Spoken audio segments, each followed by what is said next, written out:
Good evening, नमस्ते, hello hello hello hello, good evening भाई, सभी को नमस्ते, सभी को राम राम, जय हिंद। आप सभी का स्वागत है कैरियर विल रेलवे एग्जामिनेशन के इस यूट्यूब चैनल पर। कैसे हैं? तो फिर कैसे हैं आप सब लोग?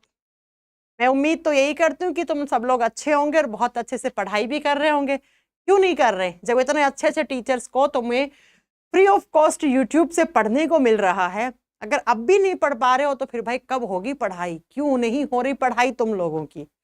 हाँ जी, आ जाओ फटाक से लाइव। आ गए सारे स्टूडेंट्स लाइव? 1 मिनट के अंदर फटाक से लाइव आ जाओ, फिर अपनी आज का सर्कुलेटरी सिस्टम का पार्ट 2 खत्म करेंगे, क्योंकि जो कल की क्लास होगी उसमें हम डाइजेस्टिव सिस्टम स्टार्ट करेंगे। आओ आओ, जल्दी आओ भाई, जल्दी आओ। हाँ चलो, जुड़ गए हैं सारे? अब मैं बता दूं आपको, मैंने यहाँ पे पहला चैप्टर सर्कुलेटरी सिस्टम परिसंचरण तंत्र की शुरुआत करी थी, जिसका क्लास नंबर 1 मैंने कल लिया था। अगर किसी ने क्लास नहीं देखा है तो उसकी प्लेलिस्ट बनी हुई है, कल की क्लास जाके देख लेना। आज क्लास नंबर 2 है और आज हम सर्कुलेटरी सिस्टम के आज और कल मिलके लगभग 50 क्वेश्चन होंगे। वो पूरे हम 50 की क्वेश्चंस 50 हैं, लेकिन कॉन्सेप्ट कम से कम मैंने आपको ऐसे दे दी हैं जिससे आप 150 क्वेश्चन बना लोगे। और उसके बाद कल से हम डाइजेस्टिव सिस्टम शुरू करेंगे। चलो फिर स्टार्ट करते हैं आज की क्लास। ये रहा अपना आज की क्लास का पहला क्वेश्चन स्क्रीन पे। कुछ क्वेश्चंस को देख के आपके दिमाग की बत्ती गुल होने वाली है। आप कहोगे अरे मैम ऐसे क्वेश्चंस आते हैं क्या? मैं कहूंगी जी हाँ, इस पेपर में आते हैं। चलिए फिर बताइए, क्वेश्चन नंबर 1 क्या कह रहा है? All arteries carry oxygenated blood except. आप कहोगे कि मैम ये क्वेश्चंस तो हमने कल भी करा था, लेकिन ऑप्शंस तो ये नहीं थे। अरे ऑप्शंस तो ये नहीं थे। चलिए फिर, मैंने कहा था हमारे बॉडी में 2 टाइप का ब्लड होता है। जिस खून में ऑक्सीजन ज्यादा होता है उसको प्योर ब्लड या ऑक्सीजनेटेड ब्लड कहते हैं। तो कह रहा है वैसे सारी धमनियों में, वैसे सारी आर्टरीज में प्योर ब्लड होता है, ऑक्सीजन वाला ब्लड होता है। एक आर्टरी को छोड़ दो तो, है ना। चलिए, पहली बात तो मैम ये सिस्टमेटिक आर्टरीज क्या होती हैं? बच्चा आपको पता है कि हमारे हार्ट का जो लेफ्ट वेंट्रिकल होता है, जो बायां नीले होता है, वो ब्लड को पंप करके आयोटा में भेजता है। आयोटा क्या होती है? महाधमनी, सबसे बड़ी धमनी, लार्जेस्ट आर्टरी। आयोटा से जब छोटी छोटी ब्रांच निकलती हैं, आयोटा की जो ब्रांचेस में बंटी हुई छोटी छोटी धमनियां होती हैं, उसी को सिस्टमेटिक आर्टरीज कहते हैं। तो आयोटा क्या है? आर्टरी। आर्टरी में कैसा होगा? Pure blood. तो आयोटा भी सिस्टमेटिक आर्टरीज में कैसा डालेगा? प्योर ब्लड, ऑक्सीजन वाला। तो इसमें तो प्योर होता है बच्चा, इसमें ऑक्सीजन वाला ही होता है, इसमें भी ऑक्सीजन वाला होता है। और कार्डियक मसल्स के पास जो कार्डियक आर्टरीज होती हैं उसमें भी ऑक्सीजन वाला होता है। लेकिन जो पल्मोनरी आर्टरी होती है, जो पल्मोनरी धमनी होती है, जो फेफड़े की धमनी होती है, जो फुफ्फुसीय धमनी होती है, उसमें ऑक्सीजन वाला नहीं, उसमें CO2 वाला ब्लड होता है, उसमें इम्प्योर ब्लड की मात्रा ज्यादा होती है। और पल्मनो शब्द का मतलब हमेशा फेफड़ा होता है। ये एक तरफ फेफड़े से जुड़ी हुई होती है और दूसरी तरफ हमारे हार्ट के राइट साइड के लोअर चैम्बर से निकलती है। राइट वेंट्रिकल दाएं नीले से निकलती है। इसमें हमेशा इम्प्योर ब्लड रहता है। तो ये एक ही हमारे शरीर की इकलौती ऐसी आर्टरी है जिसके पास इम्प्योर ब्लड रहता है। अगला क्वेश्चन आपकी स्क्रीन पे है, क्वेश्चन नंबर 2 क्या कह रहा है? इस क्लास में एक बच्चा बहुत हंस रहा है। इतना हंसी काहे को आ रही है? तुमने लाफिंग गैस तो नहीं सूंघ ली है? हाँ, नाइट्रस ऑक्साइड तो सूंघ के नहीं बैठे हो तुम? काहे को इतना हंस रहे हो? पढ़ाई कर लो बेचा, नहीं तो बहुत प्रॉब्लम हो जाएगी। चलिए अगला क्वेश्चन क्या कह रहा है? Single heart circuit occurs in. Single heart circulation किसके अंदर होता है? एकल परिसंचरण किसके अंदर होता है? बच्चा एकल परिसंचरण का मतलब क्या है? एक ही बार हार्ट में खून आया, एक ही बार हार्ट से बाहर चला गया, तो उसको बोलते हैं एकल परिसंचरण, या हृदय का एकल परिपथ, उसे क्या कहते हैं? एकल परिसंचरण कहते हैं। अब ये किस में होता है? तो ये उन जीवों में होता है जिनके हार्ट में सिर्फ 2 चैम्बर्स होते हैं। जिनके हार्ट में कितने? 2 चैम्बर। और आप जानते हैं जो फिशेस होती हैं, जो मछलियां होती हैं, उनका हार्ट कैसा होता है? 2 चैम्बर्ड हार्ट होता है। मछलियों के हार्ट में सिर्फ 2 ही चैम्बर होते हैं। तो बच्चा क्या होता है? ऐसे एक बार आया ब्लड, एक बार निकल गया, तो इसे एकल परिसंचरण कहते हैं, इसको सिंगल सर्कुलेशन सर्किट कहते हैं। लेकिन आप जानते हैं हमारे हार्ट में कितने चैम्बर? 4 चैम्बर। ऐसे देखो, ऐसे 4, एक बार यहां से आता है हार्ट में खून, यहां से गया, यहां से आया, यहां से गया, 2 बार आया हमारे हार्ट में खून, 2 बार गया, तो हमारा सर्कुलेशन होता है डबल सर्कुलेशन। हमारे हृदय का जो परिसंचरण होता है वो दोहरा परिसंचरण तंत्र माना जाता है। तो बच्चों, जो मछलियां होती हैं उनका हार्ट कैसा होता है, आइए हम आपको बताते हैं। ऐसा देख रहे हो, मछलियों के हार्ट में एक ही तो एट्रियम है, ये आलिंद है, और ये वाला जो है नीचे वाला, इसको क्या बोल दिया? इसको वेंट्रिकल नीले बोल दिया। 2 ही चैम्बर हैं, 2 ही कोष्ठक हैं, तो मछलियों के हार्ट में सिंगल सर्कुलेशन होता है, एक बार खून आता है, एक बार चला जाता है। चलिए बाकी एग्जाम्पल्स पे आते हैं ऑप्शन के, क्योंकि मैंने कहा आपका कॉन्सेप्चुअल पार्ट तो ऑप्शन चारों को एक्सप्लेन करने से बढ़ेगा ना। चलिए जरा सुनिए, मेंढक के हार्ट में 3 चैम्बर होते हैं, 3 चैम्बर। ऐसे ऐसे होता है मेंढक का हार्ट, ये देखो, ऊपर वाले 2, नीचे वाला 1। ठीक ऐसे ही जो रेप्टाइल्स होते हैं, जो क्रिपीक्रोल्स होते हैं, जो रैंक कर चलते हैं, उनके हार्ट में भी 3 चैम्बर होते हैं। तो मैम इनका सर्कुलेशन कैसा होता है? इनका इनकम्प्लीट डबल सर्कुलेशन होता है। ये बेचारे कोशिश तो डबल सर्कुलेशन की करते हैं, लेकिन वो पूरा नहीं हो पाता है। तो एग्जामिनर पूछता है कौन से प्रकार के जीवों में इनकम्प्लीट डबल ब्लड सर्कुलेशन होता है? अपूर्ण, पूरा नहीं हुआ दोहरा परिसंचरण, 2 बार आता है लेकिन जाता एक ही बार है, इसलिए इसको बोलते हैं इनकम्प्लीट डबल सर्कुलेशन। किस किस में होता है? छिपकलियों में, सांपों में, मेंढक में, रेप्टाइल्स एंड एम्फीबियंस में होता है बच्चा। और हम लोगों में तो कैसा है? हम लोगों में डबल सर्कुलेशन होता है। ओके, चलिए नेक्स्ट क्वेश्चन पे चलते हैं। Question number 3, which of these has a closed type of circulatory system? किसके अंदर क्लोज्ड सर्कुलेटरी सिस्टम होता है? किसका परिसंचरण तंत्र है जो बंद परिसंचरण तंत्र होता है? आपको पता होना चाहिए 2 टाइप के सर्कुलेटरी सिस्टम होते हैं। एक होता है ओपन सर्कुलेटरी सिस्टम, खुला परिसंचरण तंत्र, एक होता है क्लोज्ड सर्कुलेटरी सिस्टम, बंद परिसंचरण तंत्र। अरे बच्चों, ऐसे जानवर जिनका खून पैक होके, किसमें पैक होके? पतली पतली डक्ट्स में, ऐसे पतली पतली नलियों में, ये पतले पतले पाइप्स हैं, इनको ब्लड वेसल्स कहते हैं, इनको रक्त वाहिकाएं कहते हैं। जिन जानवरों के अंदर, जिन एनिमल्स के अंदर खून इन नलियों में ऐसे पैक होके घूम रहा है, क्लोज होके घूम रहा है ऐसे खून, तो उनको बोलते हैं हम क्लोज्ड सर्कुलेटरी सिस्टम। जैसे हम लोगों के हाथ पांव पे ये आपको दिखती होंगी ना, ये क्या है? दीज आर ब्लड वेसल्स, ये रक्त वाहिकाएं हैं, और इन वाहिकाओं के अंदर रक्त का वाहन होता है, यहीं से खून घूम रहा है, तो हमारा खून पैक होके घूम रहा है। तो हम किसके एग्जाम्पल में आएंगे? हम बंद परिसंचरण तंत्र के एग्जाम्पल में आएंगे। जबकि बच्चों, ऐसे जानवर जिनके अंदर ये ब्लड वेसल्स होती ही नहीं है, जिनमें ये पतली पतली नलियां होती ही नहीं है, डायरेक्टली ऑर्गन्स के बीच में ऐसे खून पड़ा है, ऐसे ये ब्लड पड़ा है, तो उसे बोलते हैं open circulatory system. Examples are main, definition कोई नहीं पूछेगा, परिभाषा कोई नहीं पूछेगा, आपसे उदाहरण पूछे जाएंगे। तो जरा लिखिए जरा, कॉकरोच में खुला परिसंचरण तंत्र होता है। नेक्स्ट लिखो, मछलियों में बंद परिसंचरण तंत्र होता है। मोलस्का में कौन आता है? ऑक्टोपस। मोलस्का में कौन आता है? ऑक्टोपस। मोलस्का में कौन आता है? स्नेल, जिसको घोंगा कहते हैं। इनका सर्कुलेटरी सिस्टम कैसा होता है? ओपन, खुला परिसंचरण तंत्र होता है।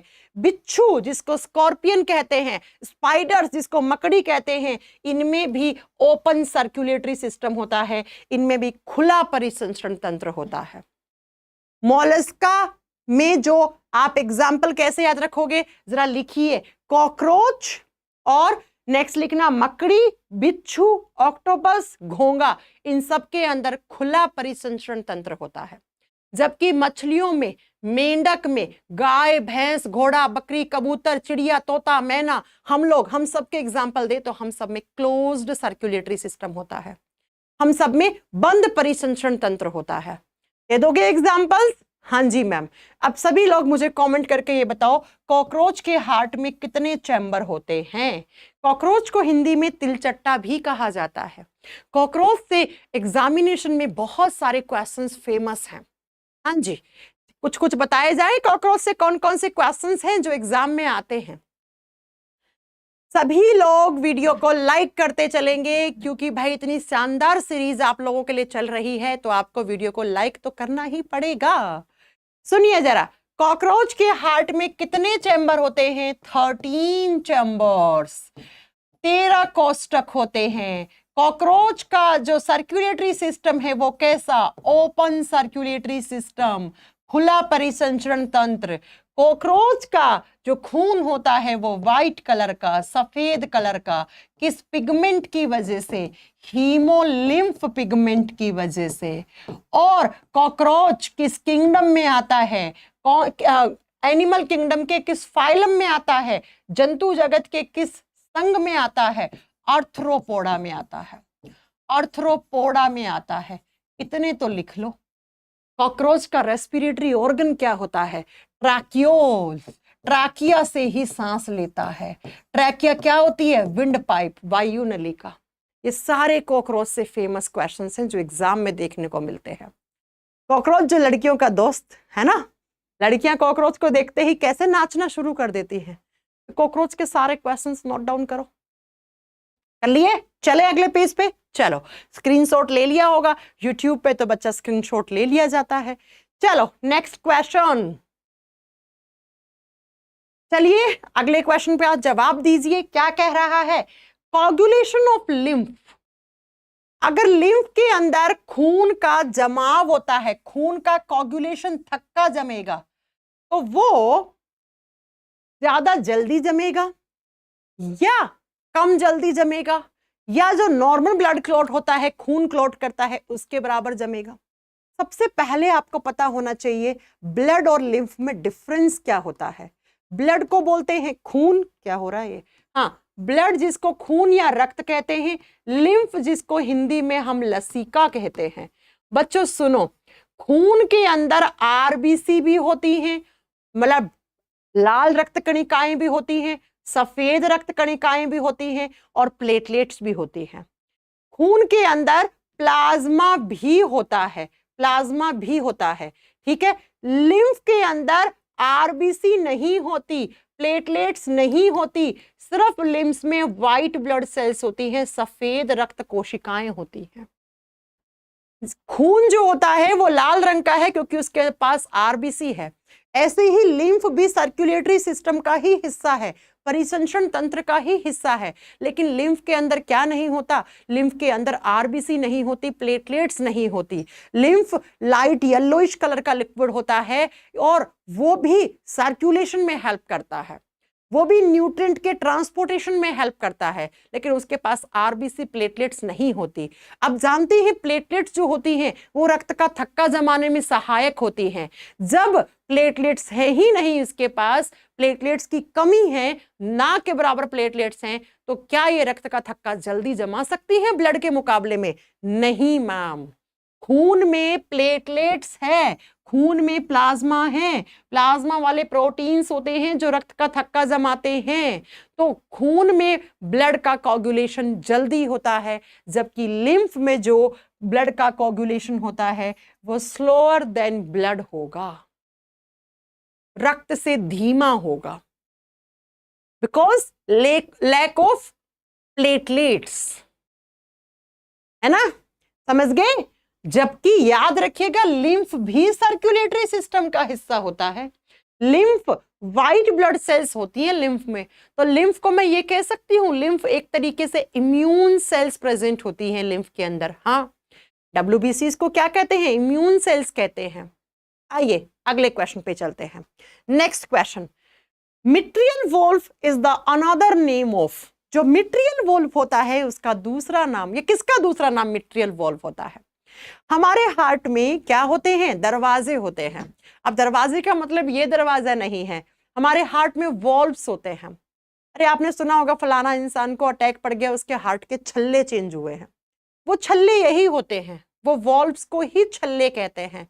ये वॉल्व्स क्या होते हैं? जैसे आप बड़े बड़े मॉल्स में जाते हो तो कोई इंसान एंटर करता है मॉल में तो वो ऑटोमेटिक दरवाजे लगे हुए होते हैं ना, एकदम इंसान आया तो दरवाजा खुल जाता है, चला जाता है तो दरवाजा बंद हो जाता है। ठीक ऐसे ही हमारे हार्ट में भी कुछ वॉल्व्स होते हैं, वो भी एक दरवाजों का तरह काम करते हैं, कपाटों की तरह काम करते हैं। जब ब्लड आता है तो वो ओपन हो जाते हैं, नहीं आता है तो वो क्लोज हो जाते हैं। ऐसे ही हमारे हार्ट की ये जो लेफ्ट वाली डायरेक्शन है, ये वाला, ये लेफ्ट ऑरिकल, ये लेफ्ट वेंट्रिकल, ये बायां आलिंद, ये बायां निले, इनके बीच में इस तरीके से दो वाल्व होते हैं। इसी दो की वजह से इसको बाइकस्पिड वाल्व कहा जाता है। और बाइकस्पिड वाल्व का ही दूसरा नाम होता है मिट्रियल वाल्व। ये लो, जो द्विपर्दी कपाट होता है, जो दो पर्दों वाला कपाट होता है, उसी का दूसरा नाम क्या होता है? मिट्रियल वाल्व होता है। मैं आपसे एक क्वेश्चन पूछना चाहती हूं बच्चा, बाइकस्पिड वाल्व या मिट्रियल वाल्व से कैसा खून गुजरता है, प्योर या इम्प्योर? बच्चा याद रखना, हमारे हार्ट की लेफ्ट वाली डायरेक्शन में हमेशा ऑक्सीजन वाला ही ब्लड होता है। ऑक्सीजनेटेड ब्लड ही मिट्रियल वाल्व से ज्यादा गुजरता है। तो मिट्रियल वाल्व किसका दूसरा नाम है? Bicuspid valve. एग्जाम में आ जाए मिट्रियल वाल्व कौन से दो चैम्बर्स के बीच में होता है? तो between left auricle and left ventricle, बाएं आलिंद और बाएं निले के बीच में मिट्रियल वाल्व पाया जाता है, जिससे हमेशा क्या? प्योर ब्लड गुजरता है। ये देखो, ये वाला लेफ्ट एट्रियम या ऑरिकल, ये वाला लेफ्ट वेंट्रिकल, और इसके बीच में क्या? मिट्रियल वाल्व दिखा रखे हैं, ये रहे। ठीक है, ये दो वाल्व। तो बच्चा इसी को बाइकस्पिड वाल्व के नाम से भी जाना जाता है। अगले क्वेश्चन को पढ़ेंगे और आंसर करेंगे।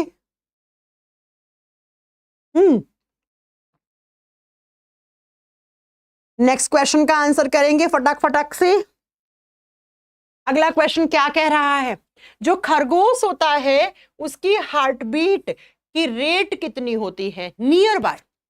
अगर मैं हमारी हार्ट बीट पूछूं तो आप क्या कहोगे ma'am? On an average 1 minute में हमारा हार्ट कितनी बार बीट करता है? हमारा हार्ट 72 टाइम्स बीट करता है। वो जो धक धक है ना यहाँ पे सुनाई देता है, ये धक धक, यही धक धक हार्ट बीट कहलाता है। हमारे हार्ट से एक रिदम में साउंड आती रहती है, उसी साउंड को हम हार्ट बीट कहते हैं, हृदय की धड़कन कहते हैं, जो जनरली 1 मिनट में 72 बार धड़कती है। लेकिन अगर आप दौड़ लगा रहे हैं, आप जिम में हैवी वर्कआउट कर रहे हैं, एक्सरसाइज कर रहे हैं, और अगर आपको किसी तरीके की टेंशन है, आपका बीपी हाई है, आप हाँप गए, दौड़ लगा के चढ़े सीढ़ियां वीडिया, तो आपकी हार्ट बीट फास्ट हो जाती है, आपकी हृदय की धड़कनों की संख्या बढ़ जाती है। तो जरा मुझे ये बताइए कि जो खरगोश होता है उसमें हार्ट बीट कितनी रहती है? Near by 160 to 180। तो 180 के नजदीक यही ऑप्शन दिख रहा होगा, लिख लेना। खरगोश में 160 से 180 पर मिनट हार्ट बीट चलती है, हमसे दुगुनी लगभग। अब 180 तो ऑप्शन में था नहीं, तो आप नियर बाय 180 वाला ऑप्शन करते, ये गलत हो जाता, ये गलत हो जाता, ये सही हो जाता। मैं आपको एक बात बताऊं, जब छोटे बच्चे होते हैं ना, छोटे बच्चे, उनकी हार्ट बीट तेज रहती है हम लोगों से। जब बच्चा इम्ब्रियो होता है, इम्ब्रियो का मतलब भ्रूण, बच्चा अभी माँ के गर्भ में है, पैदा नहीं हुआ है, तब उसमें हार्ट बीट 180 से 200 पर मिनट तक जा सकती है। हाँ, जनरली लोग ऐसे आइडिया भी लगाते हैं। मेरे समय पे भी बहुत सारे लोग मेरे से पूछते थे हार्ट बीट कितनी आ रही है अल्ट्रासाउंड में। मैं कहती थी कभी 160 आ रही है, कभी 158 आ रही है।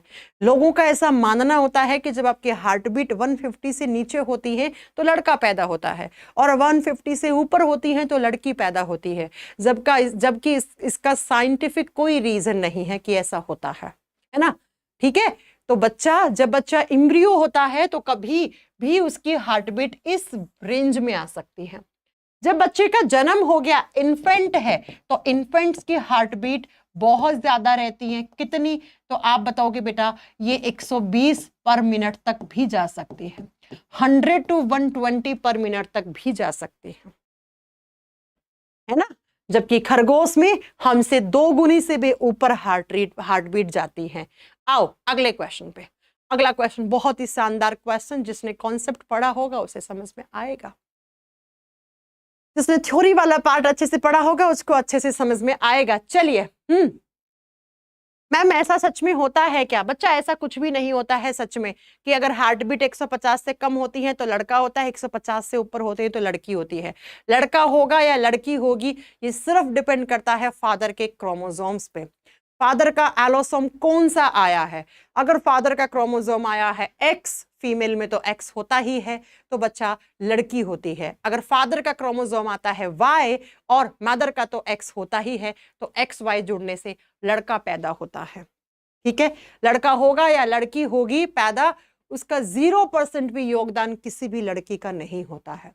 अभी पीछे हमारी सुप्रीम कोर्ट ने भी एक नोटिस जारी किया था कि लड़का होगा या लड़की पैदा होगी उसके लिए जिम्मेदार हैं मेल एलोसोम्स।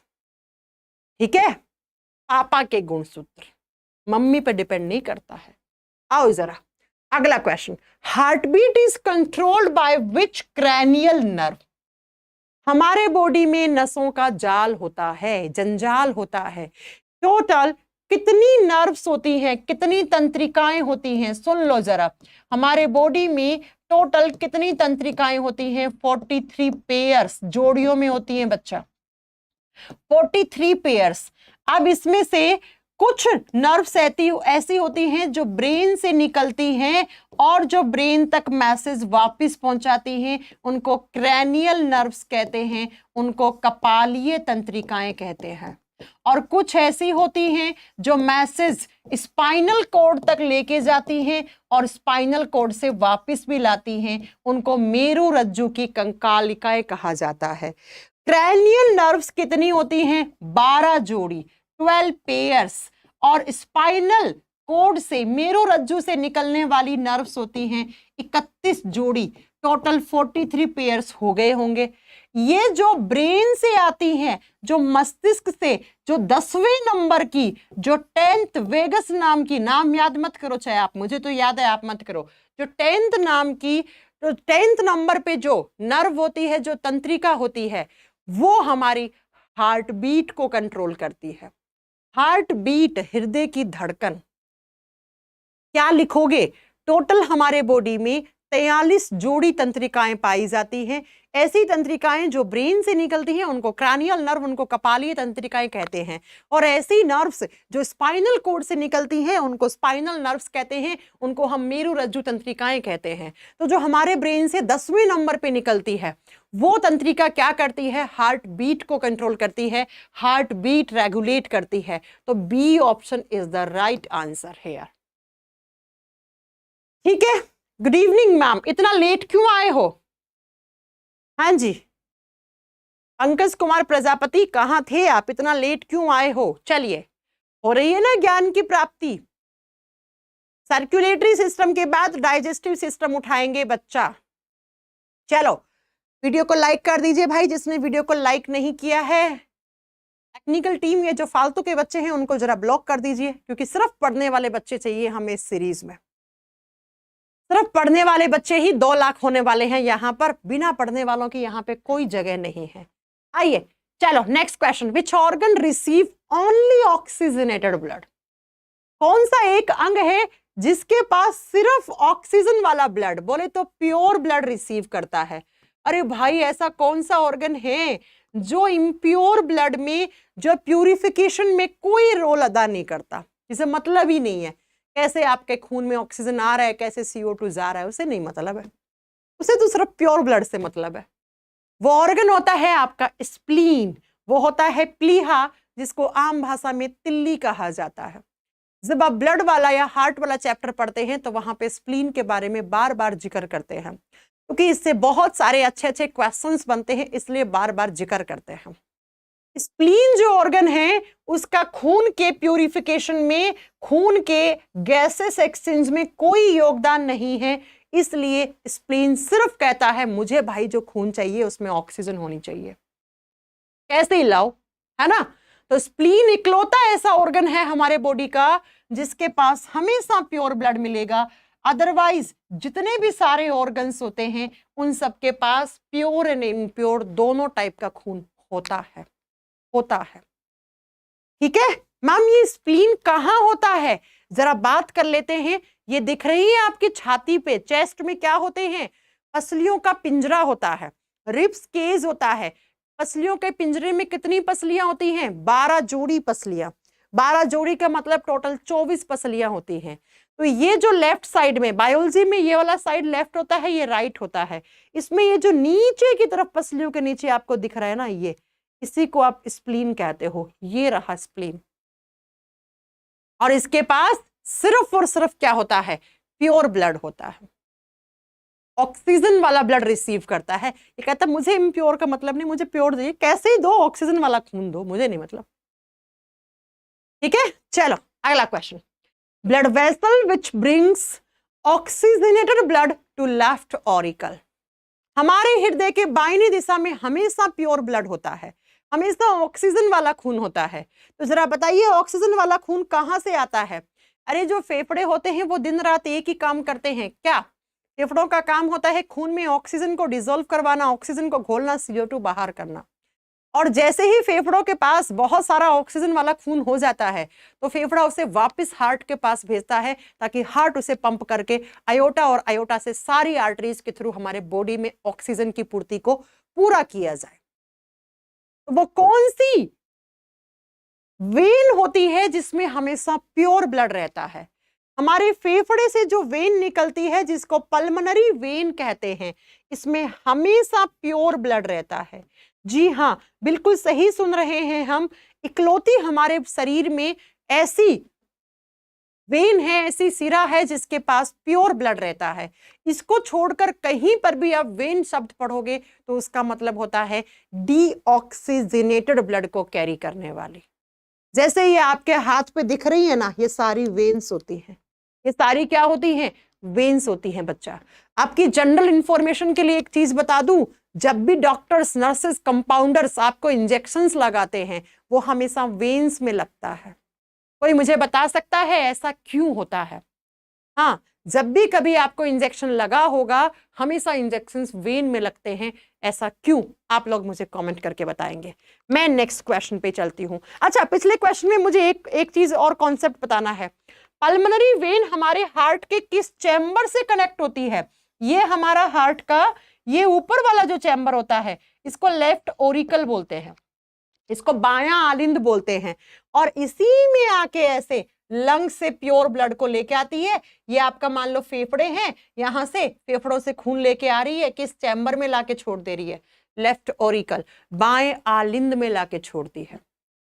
तो एग्जाम में 2 क्वेश्चन आ सकते थे, ये और ये। आते भी हैं, आए भी हैं, आएंगे भी। चलिए अगला question. Impulse of heart beat originates from. हमारे हृदय की धड़कनों के अंदर जो इंपल्स आता है, जो इलेक्ट्रिक इंपल्स क्रिएट होता है, वो कौन क्रिएट करता है? वो कौन क्रिएट करता है? बहुत शानदार क्वेश्चन। हमारे हृदय के अंदर जो विद्युत सिग्नल बनते हैं, जो इलेक्ट्रिक इंपल्स बनते हैं, वो ओरिजिन, उनका ओरिजिन कहां से होता है? उनकी उत्पत्ति कहां से होती है? कहां से शुरू होता है आपका हार्ट बीट? हाँ जी, हार्ट बीट बनना कहां से शुरू होती है? ऐसे नोड से शुरू होती है। ऐसे नोड में क्या है? मसल्स और नर्व्स पाई जाती हैं। ऐसी मसल्स और ऐसी नर्व्स जो क्या करती हैं? कॉन्ट्रैक्ट रिलैक्स करती हैं, कॉन्ट्रैक्ट रिलैक्स करती हैं। और उनके कॉन्ट्रैक्शन और रिलैक्सेशन से क्या? इलेक्ट्रिक इंपल्स क्रिएट होते हैं। और उसी इलेक्ट्रिक इंपल्स से धक धक धक धक धक ये आपके हार्ट बीट जनरेट हो रही है। तो मैं या तो ये कह देती कि हार्ट बीट ओरिजिन कहां से हो रही है, या मैं ये कह देती कि हमारे हार्ट के अंदर जो इलेक्ट्रिक इंपल्स क्रिएट होते हैं वो सबसे पहले कहां से शुरू होते हैं। आंसर एक ही होता, SA node. Ma'am SA node का फुल फॉर्म क्या होता है? Sino atrial node, sino auricular node, या आप क्या बोलते हो इसको? Atrial node. ठीक है, साइनो ऑरिकल नोड, हिंदी में बोलते हैं सीनोओरिकल नोड। हिंदी में क्या कहते हैं? सीनोओरिकल नोड कहा जाता है। SA नोड वो नोड है जो हार्ट बीट बनाती है बच्चा, हृदय की धड़कनें बनाती है। तो हृदय की धड़कन सबसे पहले कहां से क्रिएट होती है? ऐसे नोड से क्रिएट होती है। ये आंसर सही है, ठीक है। वेगस नर्व अभी बताया था, 10th नंबर की नर्व होती है जो क्या करती है? हार्ट बीट को कंट्रोल करती है बच्चा, जो हार्ट बीट को कंट्रोल करती है। अगला question, blood pressure is controlled by which gland? हमारे शरीर में कौन सी ग्रंथि है जो रक्त के दबाव को, ब्लड प्रेशर को, रक्त के दाब को, रक्त के चाप को कंट्रोल करती है? ब्लड प्रेशर किसके द्वारा कंट्रोल किया जाता है? 2 हार्मोन्स होते हैं। ये हार्मोन के कॉन्टेक्स्ट में पूछा गया, ब्रेन के कॉन्टेक्स्ट में नहीं पूछा गया है, ठीक है। तो सुनिए जरा, ब्लड प्रेशर जिसको आप बीपी कहते हो, ये जो बीपी होता है उसको 2 ग्लैंड, 2 हार्मोन, कौन कौन से? एड्रेनलिन हार्मोन, एड्रेनलिन, और दूसरा लिखोगे थायराइड हार्मोन या थायरोक्सिन हार्मोन, थायराइड लिख लो, ठीक है। थायराइड हार्मोन्स कौन बनाता है? थायराइड ग्रंथि। Adrenaline hormone adrenal gland, adrenal ग्रंथि बनाती है, ठीक है। तो ग्रंथि से आपको ऑप्शन सही करना था। पिट्यूटरी नहीं बना सकती। थाइमस ग्लैंड तो मैच्योरेशन ऑफ टी लिम्फोसाइट में हेल्प करता है। पैराथायराइड तो कोलिप्स हार्मोन रिलीज करता है। एड्रीनल ग्लैंड जो कहां पे होती हैं? जो 2 होती हैं और हमारी दोनों किडनी के अपर साइड पे रहती हैं। ये कौन सा हार्मोन? Adrenaline hormone. और ये जो एड्रेनलिन हार्मोन होते हैं, यही हमारे बॉडी का ब्लड के प्रेशर को कंट्रोल करते हैं, रक्त के दाब को, बीपी को, रक्तचाप को कंट्रोल करने का काम करते हैं। बच्चों सुनो, क्वेश्चन कैसे आएगा, कौन कौन से हार्मोन ब्लड के प्रेशर को कंट्रोल कर सकते हैं, तब आपको आंसर में ये और ये मिलेगा, ठीक है, या एक मिलेगा इनमें से। कौन कौन सी ग्रंथियां हैं, जैसे ये क्वेश्चन ग्रंथि के संबंध में पूछा गया था, तब आपका आंसर क्या? ये और ये थायराइड ग्रंथि, ठीक है। अब ऐसे ही पूछ ली, ब्रेन का कौन सा हिस्सा है जो ब्लड प्रेशर को कंट्रोल करता है? That is medulla oblongata. कौन? वो है मेडुला, मेडुला हिस्सा या मेडुला ऑब्लंगाटा कहते हैं इसको, ठीक है, ऑब्लंगाटा। ये जो पार्ट है ना, ये दिमाग का हिस्सा है, ये बीपी को रेगुलेट करता है। तो 3-4 क्वेश्चन पढ़ा दिए मैंने आज बीपी से संबंधित। ब्रेन का कौन सा हिस्सा? मेडुला। कौन कौन सी ग्रंथियां? एड्रीनल और थायराइड। कौन कौन से हार्मोन? एड्रेनलिन और आप बताओगे दूसरा थायराइड हार्मोन्स। चलिए अगले क्वेश्चन पे चलते हैं। Question number 12, function of human spleen. अरे जो आप लोगों में स्प्लीन एक ऑर्गन है, उसका क्या काम है? इनमें से क्या काम है जो स्प्लीन करता है? जल्दी से आंसर करेंगे बच्चों।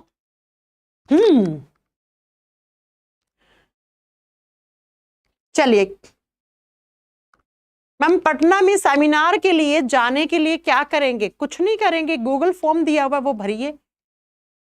हाँ जी, 18 तारीख को, 18 को ही है ना, पटना में सेमिनार है। बिल्कुल, मैं नहीं जा पा रही हूँ, अगली बार मैं बिल्कुल कोशिश करूंगी ज्वाइन करने की, लेकिन ये वाली अपॉर्चुनिटी मेरे से मिस हो जाएगी बिकॉज मेरा बहुत छोटा बच्चा है, उसको छोड़ के मैं नहीं जा सकती अभी, है ना। लेकिन नेक्स्ट टाइम मैं बिल्कुल मिलूंगी आपको, इतने में बड़े हो जाएंगे हमारे बेटा। चलिए अगला क्वेश्चन क्या कह रहा है? Function of human spleen. Human spleen pulse rate को कंट्रोल कर सकता है? नहीं। सिक्रीट हार्मोन, हार्मोन तो ग्रंथियों से निकलते हैं। ओहो ओहो, हार्मोन्स तो ग्रंथियों से निकलते हैं। स्टिमुलेट हार्ट, हार्ट को स्टिमुलेट कर सकता है? नो। हाँ, अरे कल की क्लास में पढ़ाया था, हमारे बॉडी में जब भी थोड़ी बहुत खून की कमी होती है, हमारे शरीर में जब भी थोड़ी बहुत आरबीसी की कमी होती है, तो हम हमारे शरीर के ब्लड बैंक से ले लेते हैं। Blood bank of human body, किस अंग को शरीर का ब्लड बैंक कहा जाता है? स्प्लीन को। तो स्प्लीन जो होता है वो ब्लड वॉल्यूम को कंट्रोल करता है। हाँ, क्योंकि इसके पास थोड़ा बहुत ब्लड क्या रहता है? स्टोर रहता है, इसीलिए हम स्प्लीन को blood bank of human body कहते हैं। जैसे हमारे बॉडी में खून की कमी होती है तो हम ब्लड बैंक जाते हैं हॉस्पिटल्स के, वैसे हमारे शरीर के पास हल्की फुल्की आरबीसी या खून की कमी होती है तो वो किससे ले लेता है? स्प्लीन, प्लीहा से ले लेता है। ठीक है, ये तीनों काम स्प्लीन नहीं कर सकता था। और याद रखिएगा, स्प्लीन के पास जो ब्लड होता है वो कैसा होता है? वो सिर्फ और सिर्फ ऑक्सीजनेटेड ब्लड रहता है। स्प्लीन कभी भी इम्प्योर ब्लड को अपने पास नहीं बुलाता है। नेक्स्ट क्वेश्चन, अगला question, the most active phagocytic cells in human body.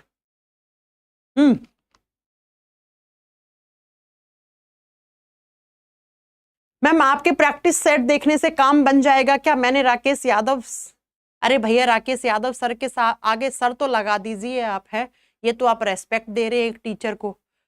और विज्ञान मेरा बैकग्राउंड रहा है, बिल्कुल बढ़िया, बिल्कुल हो सकता है। लेकिन बच्चा सिर्फ मॉक टेस्ट पे डिपेंड नहीं रहना है। मॉक टेस्ट तो वही लगा सकता है जिसने एक बार थ्योरी अच्छे से पढ़ी होगी। एक बार तो थ्योरी पढ़नी पड़ेगी, है ना। और बाकी बच्चा जब किसी टीचर का नाम लेना तो उसके आगे थोड़ा सा रिस्पेक्ट लगा के फिर ये नाम टाइप करा करे। आपके पास मुझे पता है ये हाथ में झुंझुना है, आप उससे कुछ भी टाइप कर सकते हैं, लेकिन please be in your limits. आइए अगला question, the most active phagocytic white blood cells. कौन सी WBCs हैं जो फैगोसाइटोसिस प्रोसेस करती हैं? चलो बच्चों, पहले फैगोसाइटिस प्रोसेस होता क्या है? भक्षण करने की प्रक्रिया। जब भी किसी WBC, जब कोई बाहर से इंफेक्शन आता है, कोई बैक्टीरिया आया, कोई जीवाणु आ गया, ये बैक्टीरिया है, इस बैक्टीरिया को देखा इस WBC ने, इसने कहा अरे वाह आज तो टारगेट मिल गया, आज का खाना मिल गया, तो ये क्या करेगा? इस बैक्टीरिया को अपने अंदर इंगल्फ करने की कोशिश करेगा, भक्षण करने की कोशिश करेगा, इस बैक्टीरिया के नजदीक जाएगा। कैसे? स्यूडोपोडिया, स्यूडो का मतलब फॉल्स, झूठे, पोडिया का मतलब लेग्स, झूठे हाथ पांव बनाएगा ऐसे अपने साइटोप्लाज्म को बढ़ा के, और इस बैक्टीरिया के इतना नजदीक चला जाएगा, अगली बार अपने अंदर खा गया। ये देखो, खा गया इस बैक्टीरिया को। अगर इस बैक्टीरिया को नहीं खाता तो ये बैक्टीरिया हमें इन्फेक्शन करता, हमें बीमारियां करता। तो इस प्रोसेस को फैगोसाइटोसिस कहा जाता है, भक्षण करने की प्रक्रिया कहा जाता है। जो इंगल्फ कर गए किसको? बैक्टीरिया को, जीवाणुओं को, तो उसी को आप फैगोसाइटोसिस कहते हैं। और जो सेल्स करती हैं उनको फैगोसाइटिक सेल्स कहा जाता है, उन्हें भक्षण करने वाली कोशिकाएं कहा जाता है। दो प्रकार की व्हाइट ब्लड सेल्स होती हैं जो सबसे ज्यादा एक्टिवली इस पार्ट में, सबसे ज्यादा एक्टिवली पार्ट करती हैं, वो होती हैं न्यूट्रोफिल्स। न्यूट्रोफिल्स सबसे ज्यादा फैगोसाइटोसिस करती हैं। और दूसरी जो होती हैं वो monocytes. Monocytes, option number D is right. हाँ, ऑप्शन नंबर डी सही हो जाएगा। कोई बात नहीं मदन भांबू जी, कोई बात नहीं। चलिए, हो गया। वीडियो को लाइक करते चलेंगे भाई। जितने बच्चों ने अभी तक वीडियो को लाइक नहीं किया, फटाक फटाक से लाइक करेंगे। अरे तुम लोगों को और इधर उधर कहीं भटकने की जरूरत ही नहीं है। तुम लोगों को डेली रीजनिंग की क्लास मिल रही है, इधर डेली तुम्हें साइंस की क्लास मिल रही है, और हमेशा तुम्हें मैथ्स में सर तो लगातार आप लोगों के साथ मेहनत कर रहे हैं। तो क्यों तुम्हें ये जानना है कि कौन सा कोर्स ले लें, किससे हो जाएगा? यहाँ पढ़ाई नहीं हो पा रही क्या तुम्हारी? हाँ, चलो आओ अगले क्वेश्चन पे चलते हैं। इसका आंसर क्या होना चाहिए था? ऑप्शन नंबर डी, इसका आंसर डी। ठीक है, चलो नेक्स्ट क्वेश्चन, अगला क्वेश्चन। ऐसे होती है phagocytosis process. Artificial pacemaker is transplanted in. जब नेचुरल पेसमेकर, जब ऐसे नोड को नेचुरल पेसमेकर कहते हैं। अभी पढ़ाया, ऐसे नोड क्या क्रिएट करती है? इलेक्ट्रिक इंपल्स, जिससे हार्ट बीट बनती है। किसी इंसान का ऐसे नोड खराब हो जाए, उसके हार्ट का इलेक्ट्रिक इंपल्स ना बने, हार्ट बीट ना बने, तो वो इंसान के पास अगर सफिशिएंट अमाउंट में पैसा है तो वो कार्डियोलॉजिस्ट के पास जाते हैं और कहते हैं आर्टिफिशियल पेसमेकर लगा दो डॉक्टर जी। ऐसा होता है कुछ आर्टिफिशियल पेसमेकर। कुछ ऐसा होता है। तो क्वेश्चन कह रहा है ये आर्टिफिशियल पेसमेकर कहाँ लगाया जाता है? तो जहां पे नेचुरल पेसमेकर था वहीं पर ही तो लगाएंगे, लेकिन थोड़ा सा उसे इधर खिसका के। कहां पर? ऐसे नोड में लगाया जाता है और ये पल्स जनरेट करता है। अरे जो इलेक्ट्रिक इंपल्स हमारा हार्ट अभी नेचुरल तरीके से कर रहा है ना, जब वो फेल हो जाए तो वो आर्टिफिशियल तरीके से इलेक्ट्रोड लगा के और एक बैटरी कनेक्ट करके क्या इलेक्ट्रिक सिग्नल क्रिएट करवाए जाते हैं। उसी को आप आर्टिफिशियल पेसमेकर कहते हैं। फलाना इंसान ने पेसमेकर डलवाया है ना। चलो, तो ये कहाँ लगाया जाता है? ये एसए नोड में लगाया जाता है बच्चा। अब एसए नोड का फुल फॉर्म आपको पता ही है, क्या है? ऑरिक्यूलर नोड। तो ऑरिक्यूलर वाली सेप्टम में लगता है। हम सेप्टम क्या होता है? चलो, हमारे हार्ट में इस तरीके से 4 चैम्बर्स होते हैं। हाँ जी, तो ये जो चैम्बर में बनाती है ये मसल, ये मांसपेशी जो हमारे हार्ट को 4 चैम्बर्स में डिवाइड करती है, इसको सेप्टम कहते हैं बच्चा, इसको सेप्टम। तो कहाँ लगेगा? जो ऑरिकल्स है, ये ऑरिकल है, ये ऑरिकल है, ये दायां आलिंद, ये राइट ऑरिकल, ये लेफ्ट ऑरिकल, ये बायां आलिंद, इसके बीच में जो सेप्टम है इस पे लगाया जाता है आर्टिफिशियल पेसमेकर। यहां लगाया जाता है, यहां। तो ये यही कह रहा है इंटर ऑरिक्यूलर सेप्टम। ठीक है, इंटर ऑरिक्यूलर सेप्टम। ऑरिक्यूलर का मतलब आलिंदों के बीच की जो सेप्टम है, यहां पे आर्टिफिशियल पेसमेकर लगाया जाता है। यहां पे इलेक्ट्रोड लगाते हैं, ठीक है, और नीचे की तरफ यहाँ पे पेस सेटर लगाया जाता है। इलेक्ट्रोड को चार्ज करने के लिए क्या चाहिए? बैटरी। तो यहाँ पे बैटरी लगाई जाती है, यहाँ पर, ठीक है, इस हिस्से में बैटरी लगाई जाती है। बैटरी नीचे वाले चैम्बर्स के बीच में लगती है, ऊपर वाले चैम्बर्स के बीच में क्या लगता है? इलेक्ट्रोड लगते हैं। ठीक है, चलो, तो इसका आंसर सी होगा। ऐसे लगता है पेसमेकर, है ना। चलो, नेक्स्ट क्वेश्चन पे चलते हैं। The middle layer of heart is known as. हमारे हार्ट को प्रोटेक्शन देने के लिए हार्ट के बाहर मेम्ब्रेन रहती है, झिल्ली रहती है, जो हार्ट को इन्फेक्शन से बचाती है, हार्ट को बाहरी एक्सटर्नल प्रेशर से बचाती है। एक्सटर्नल जो शॉक्स लगते हैं, जो झटके लगते हैं, अरे मैं ऐसे गई, ऐसे मेरा हार्ट है ना, कहीं झटका लग गया, किसी ने धक्का दे दिया, तो ऐसा हो सकता है ना हार्ट अपनी जगह से खिसक जाए, हार्ट में कोई झटका महसूस हो जाए, नहीं ना। तो हार्ट में झटके ना महसूस हो, हार्ट की प्रोटेक्शन बनी रहे, इसके लिए हार्ट के बाहर एक मेम्ब्रेन होती है, एक झिल्ली होती है। वो झिल्ली 3 झिल्लियों से बनकर बनती है, 3 परत होती है ऐसे, 1 2 3। तो ये जो बीच वाली लेयर है, बीच पूछिए ना, हाँ, तो बीच वाली लेयर को क्या कहते हैं? ये रहा आंसर। ये हार्ट है, ये हार्ट के बाहर ऐसे मेम्ब्रेन लगी हुई होती है और इस मेम्ब्रेन में 3 परत हैं बच्चा। जो अंदर वाली होती है उसको एंडोकार्डियम कहते हैं। एंडो का मतलब हमेशा बायोलॉजी में अंदर होता है, ठीक है। मायोकार्डियम बीच वाली, ये वाली है बीच वाली, और एपिकार्डियम हार्ट की ये बाहर वाली है, ये है, ये आउटर एपिकार्डियम हो गया, ये मिडल वाला हो गया, ये इनर वाला लेयर हो गया, ये इनर वाला लेयर हो गया। ठीक है, क्या समझ में आई? तो बीच वाली कौन सी होनी चाहिए? मायोकार्डियम। ये रहा मायोकार्डियम, और ये मायोकार्डियम लेयर सबसे ज्यादा रोल अदा करता है इलेक्ट्रिक इंपल्स जनरेट करवाने में भी। ठीक है बच्चा? मैम आप टॉपिक वाइज करवा रहे हो ना? हाँ जी, मैं टॉपिक वाइज ही पढ़ा रही हूं यहां पर। चलिए नेक्स्ट। मैम पीवाईक्यू मैं आपके लेके आऊंगी नेक्स्ट वीक में। नेक्स्ट वीक में प्रीवियस ईयर के क्वेश्चंस लेके आऊंगी। अगला question, which of the following does not refer to cholesterol. इनमें से कौन सा एक शब्द है जो कोलेस्ट्रोल से संबंधित नहीं है? कोलेस्ट्रोल क्या होता है? जब आप तेल, घी, फैट्स ज्यादा खाते हो अपने खाने में, ऑयली फैटी फूड ज्यादा खाते हो, तो हमारे बॉडी में कोलेस्ट्रोल का लेवल बढ़ जाता है, और कोलेस्ट्रोल का लेवल बढ़ने से यही कोलेस्ट्रोल हमारी धमनियों की दीवारों के ऊपर जाके चिपकना शुरू कर देता है, जिसकी वजह से हमारी धमनियों में ब्लड का सर्कुलेशन अच्छे से नहीं हो पाता है, और उसकी वजह से इंसान को इतना घातक होता है ये कोलेस्ट्रोल की हार्ट अटैक तक ले आता है, हृदय आघात तक पड़ जाता है इंसान को। तो ये कोलेस्ट्रोल दो टाइप का होता है, एक होता है LDL, लो डेंसिटी लिपोप्रोटीन, एक होता है HDL, हाई डेंसिटी लिपोप्रोटीन।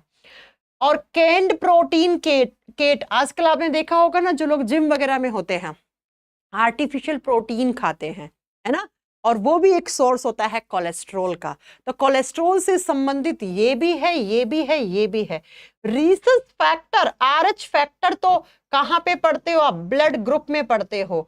अरे RH फैक्टर किससे संबंधित है? RH फैक्टर बताता है आपका खून पॉजिटिव होगा, ब्लड ग्रुप आपका पॉजिटिव है या नेगेटिव है ना। RH फैक्टर की प्रेजेंस बताती है कि आपका ब्लड ग्रुप पॉजिटिव है या नेगेटिव। अगर आपके खून में RBC के ऊपर RH फैक्टर प्रेजेंट होता है, RH कारक, जिसको रीसस कारक, जिसको डी एंटीजन नाम दिया गया था, वो प्रेजेंट है, तो आपका खून का ब्लड ग्रुप हमेशा पॉजिटिव होगा। अगर नहीं है तो आप नेगेटिव ब्लड ग्रुप वाले हो।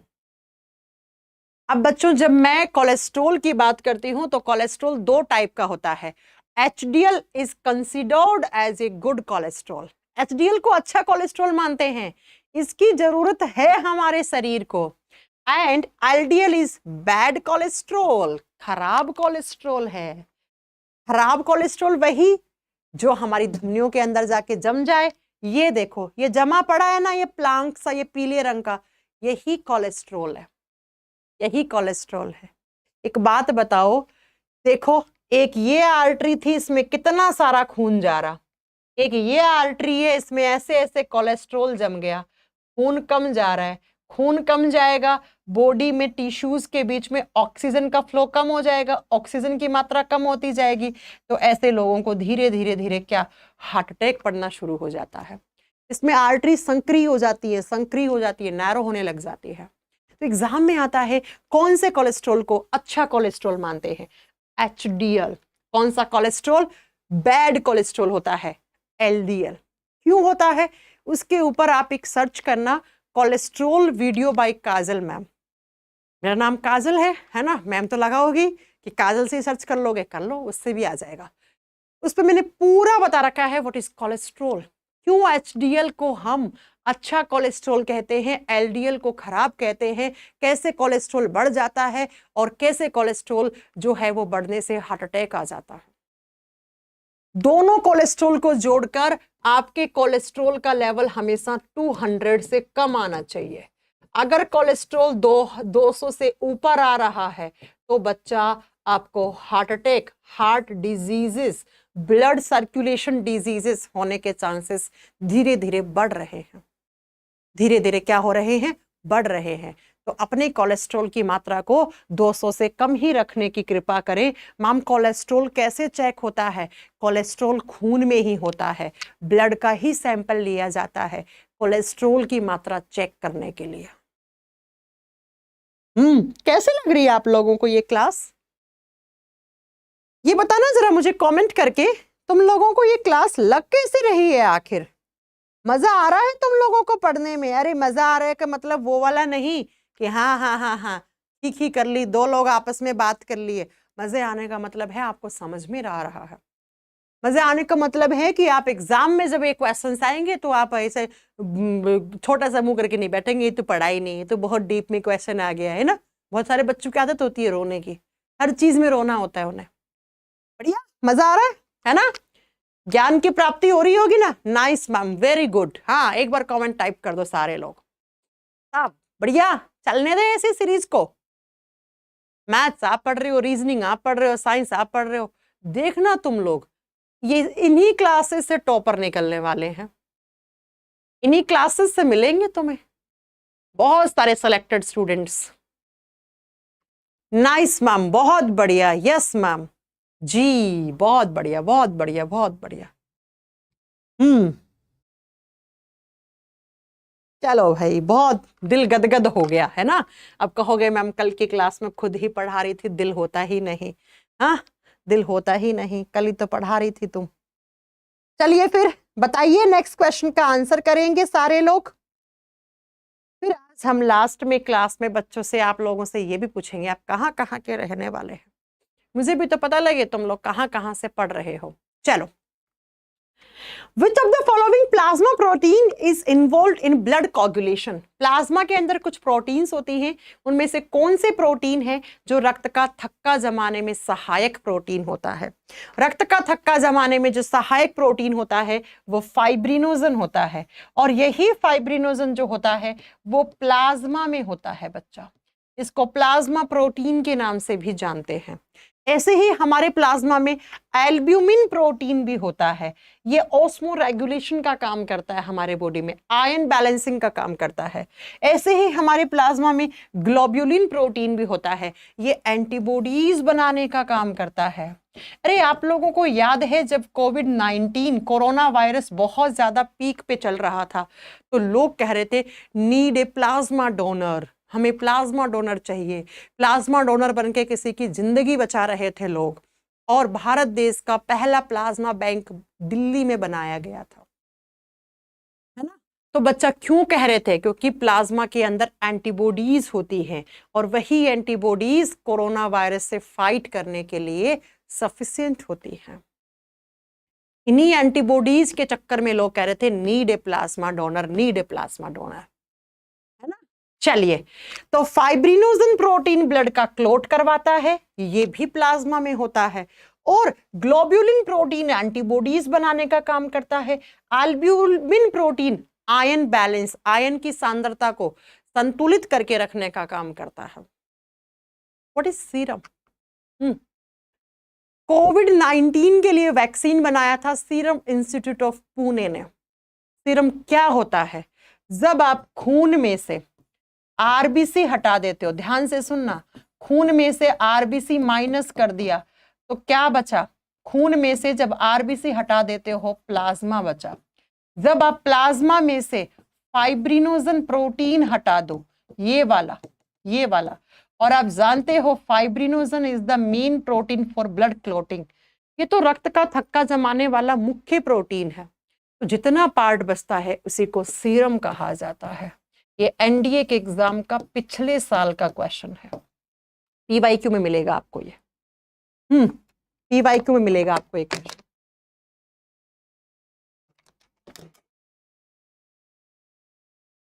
आई बात समझ में? आ गई ना? इतने क्वेश्चन करवा दिए एक क्वेश्चन में, मैंने इतने सारे क्वेश्चन करवा दिए। चलो अगला question, which among the following blood group is considered as universal donor? Universal donor का मतलब होता है सर्वदाता, सबको खून देने वाला, सबको खून देने वाला। मैम मेरी मम्मी से गलती होगी टाइपिंग में। ओहो, तुम्हारी मम्मी तुम्हारे फोन से टाइप कर रही है मैसेज, है ना? मम्मी भी पढ़ रही हैं क्या? आंटी जी राम राम, अगर आप क्लास देख रहे हो तो बढ़िया है। साइंस की नॉलेज तो आंटी जी को, अंकल जी को, सबको जरूरी है। बीमारियां तो सबको होती है ना, सबको जरूरी है साइंस पढ़ना। चलो बताओ, किस ब्लड ग्रुप को आप सर्वदाता, सबको खून दे सकता है, दैट इज ओ।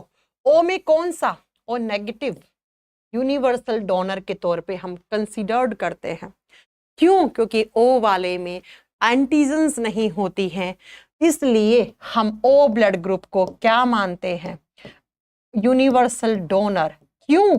रीजन पूछ ले, क्योंकि इसमें एंटीजन्स नहीं होते हैं। ये ऐसा ब्लड ग्रुप है जिसमें कोई भी एंटीजन नहीं है, प्रतिजन नहीं है। जब बाहर से कोई एंटीजन जाएगा ही नहीं ओ ब्लड ग्रुप वाले से, तो सामने वाले की एंटीबॉडीज काम ही नहीं करेंगे। इसलिए जब भी कभी इमरजेंसी कंडीशन होती है हॉस्पिटल्स में, तो ओ नेगेटिव ब्लड ग्रुप चढ़ा दिया जाता है पेशेंट, मरीज को और नेगेटिव ब्लड ग्रुप चढ़ा दिया जाता है। यूनिवर्सल रिसीवर ब्लड ग्रुप कौन सा होता है? कमेंट बॉक्स में आप लोग टाइप करेंगे। आप लोग टाइप करेंगे। चलिए बताइए जरा।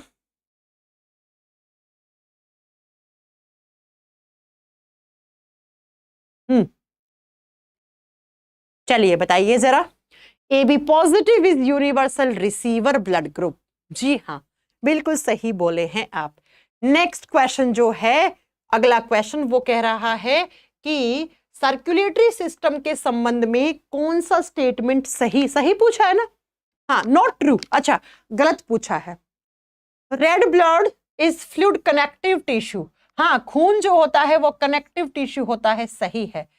आरबीसी का जीवन काल 115 से 120 दिन, 60 से 120 दिन भी ऑप्शन ठीक होता। अडल्ट पर्सन में 6 से 8 लीटर खून होता है, हाँ, ऑन एन एवरेज 5 से 6 लीटर चाहिए होता है। अगला है, it is about 1.7 to 1.8% of body weight.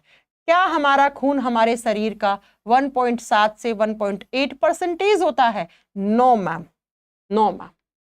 तो कितना परसेंट होता है ब्लड? 7%। कुल वजन का 7% खून होना चाहिए आप में, कुल वजन का 7% खून आप में होना चाहिए। तो ये वाला स्टेटमेंट आपका गलत था। किसके बारे में? सर्कुलेटरी सिस्टम में ब्लड के बारे में। Normal human blood is, normally आपको कोई बीमारी नहीं है, आपके खून का पानी नहीं बन रहा है, खून में किसी तरीके का ऑस्मो रेगुलेशन में गड़बड़ नहीं हुई है, तो नॉर्मली आपके खून का जो ब्लड का पीएच वैल्यू होता है वो स्लाइटली बेसिक नेचर का, स्लाइटली अल्कलाइन होता है, क्योंकि 7.4 होता है पीएच का मान। 7 से ऊपर जब कोई भी सॉल्यूशन का पीएच का मान जाता है तो उसे अल्कलाइन, है ना, उसे क्या कहते हैं? बेसिक नेचर कहते हैं, उसे क्षारीय प्रकृति का कहते हैं। अब आप मैम यहाँ पे नॉर्मल क्यों बोला है? अगर हमारे खून का पीएच अब नॉर्मल हो जाए तो हमारा खून खराब होना शुरू हो जाता है, इसलिए हम कहते हैं अब नॉर्मल ब्लड पीएच हो गया तो खून खराब होना शुरू हो गया, इसलिए नॉर्मल लिखा हुआ है बच्चा यहाँ पे। ठीक है, हर क्वेश्चन ऐसा ही नहीं आ जाता, उसका मतलब आता है पीछे उसके। अगला, blood pressure of healthy person. एक स्वस्थ मनुष्य के ब्लड का प्रेशर कितना होना चाहिए? 120/80। अब आप लोग मुझे इस वीडियो के नीचे खत्म होने के बाद कमेंट करके बताएंगे 120 का मतलब क्या है और 80 का मतलब क्या है, और ब्लड प्रेशर को कौन सा हार्मोन कंट्रोल करता है। क्या क्या बताएंगे कमेंट करके। 120 का मतलब क्या है, 80 का मतलब क्या है, क्यों लिखते हैं 120, क्यों लिखते हैं 80, और ब्लड प्रेशर को हमारे ब्रेन का कौन सा हिस्सा कंट्रोल करता है, और ब्लड प्रेशर को हमारा जो हार्मोन है वो कौन कौन से कंट्रोल करते हैं। ये आप इस वीडियो के खत्म होने के बाद मुझे कमेंट सेक्शन में बताएंगे। अब मुझे फटाक फटाक से कमेंट करके बताओ आप लोग कहाँ से रहने वाले हो। अपने अपने गांव, अपने अपने ढानी, अपने अपने शहर, अपने अपने जिले का, अपने अपने कस्बे का नाम लिखिए जरा, कहाँ से रहने वाले हैं। और जो लोग पटना से रहने वाले हैं वो भाई पटना में जो कैरियरविल पूरी टीम आ रही है ना, उस सेमिनार में जाइए भाई। मैं नहीं जा पाऊंगी, अगली बार मैं इस अपॉर्चुनिटी को बिल्कुल भी मिस नहीं करूंगी, इस बार मैं नहीं जा पाई हूं। चलो देखें किस किस का कहाँ कहाँ से रहने वाले हैं। हरियाणा, ओडिशा, कानपुर, बिहार। बिहार वालों को तो जाना है, बिहार वालों का तो स्वागत है भाई। भूटान, अरे भूटान से भी पढ़ रहे हैं भाई साहब, बहुत बढ़िया, भूटान बोर्ड से। अयोध्या, बहुत बढ़िया। गुवाहाटी, यूपी से गाजीपुर, हरियाणा झज्जर, गुजरात, राजस्थान, जिला इटावा। ओके, बिहार से पटना। मैम पटना वाले बच्चों जा रहे हो ना तुम लोग सेमिनार में। पाकिस्तान, पाकिस्तान से पढ़ रहे हैं अंकुर केशव। पाकिस्तान में तो बहुत जरूरी है भाई पढ़ाई, है ना, पढ़ाई करोगे कुछ बन लिख जाओगे तभी तो, खुरापात की दिमाग नहीं लगेगा तुम लोगों का, है ना।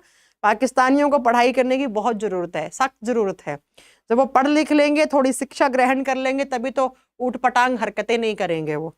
जी हाँ, पाकिस्तान से बहुत सारे बच्चे पढ़ते हैं। एक बार मेरी एक बुक को पाकिस्तान में कम से कम 20-25 किताबें भी, मेरी किताबें गई थी पाकिस्तान में। बिल्कुल सही। अब कहोगे मैम कैसे गई थी? तारों के नीचे से तो नहीं गई थी, नहीं, उनके रिश्तेदार रहते थे वो लेके गए थे यहाँ से। कोलकाता, वेस्ट बंगाल, पटना, राजस्थान, सहारनपुर, ग्वालियर जंक्शन, सोनीपत, बिहार, गया, रसिया, झारखंड, पटना, कुछ तो ऐसे ही बोलते हैं, फालतू की बातें करते हैं कुछ बच्चे तो। चलो भाई, बहुत अच्छा लगा कि हमारे भारत देश के हर एक कोने से बच्चा पढ़ रहा है, बहुत बढ़िया।